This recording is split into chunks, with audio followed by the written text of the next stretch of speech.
All right, example number 2. So again, first thing that you want to do is factor the numerator, factor the denominator.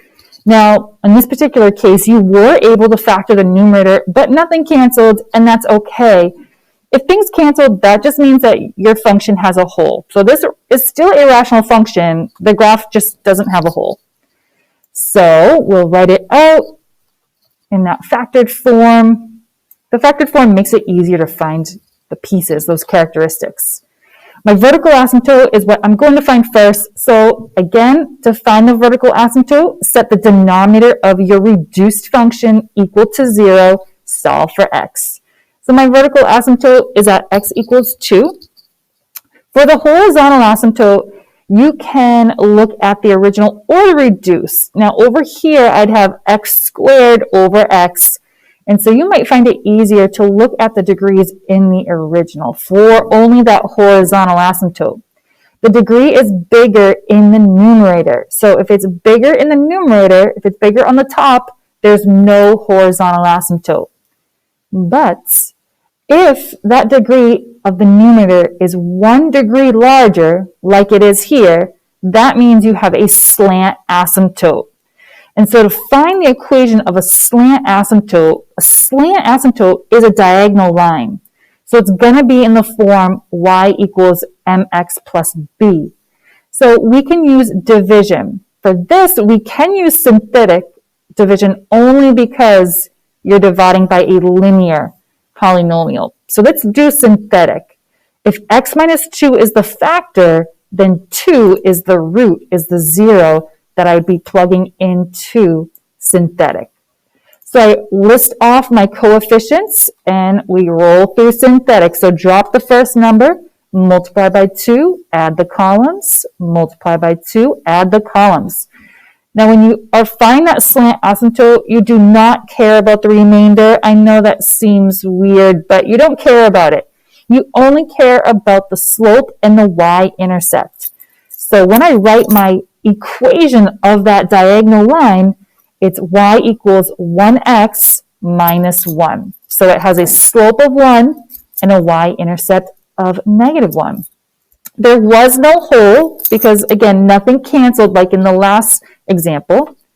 My x-intercepts, I'm going to set the numerator equal to 0, and I'll factor and solve it. So that's why it's always nice to look at that reduced version because you already have it factored. So I'm going to have x-intercepts at 4 and at negative 1.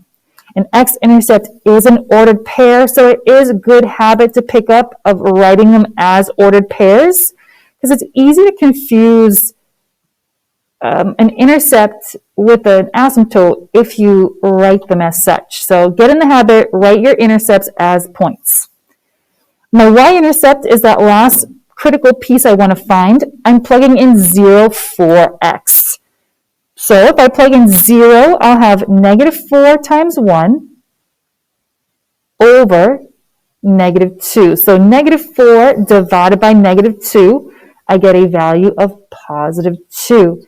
So we're going to put all this information on our graph. So start with the asymptotes. So we're going to graph that vertical asymptote, which was at x equals 2 with a dashed line. We didn't have a horizontal asymptote, but we do have that slant asymptote. So y-intercept at negative 1, a slope of positive 1, you're going to rise, go to the right one, rise, go to the right one, and again, connect it with a dashed line for any type of asymptote. We have 3 points that we can plot. So I have my x-intercepts, so I'm going to put those on my graph as well as that y-intercept. And again, how many points do you need? Think of the vertical asymptote as dividing your graph into regions.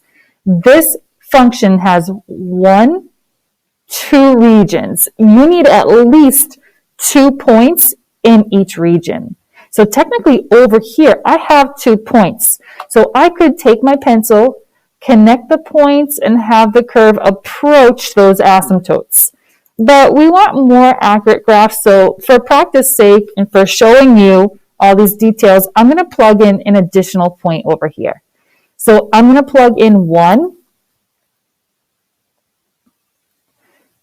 and we'll see what we get. So I'm going to plug in 1. I'm going to peek at what my function was. So I have 1 minus 4, and then I'll have 1 plus 1, and then it's going to be all over 1 minus 2.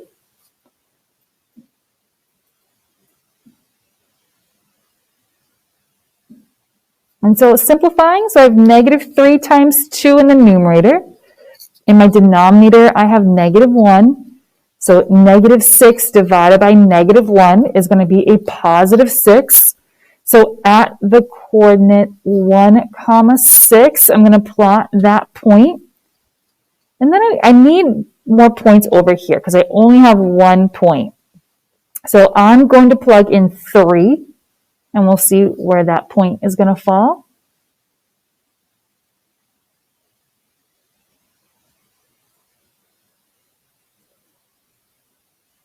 So again, plugging it in, I'll have 3 minus 4 times 3 plus 1, all over 3 minus 2.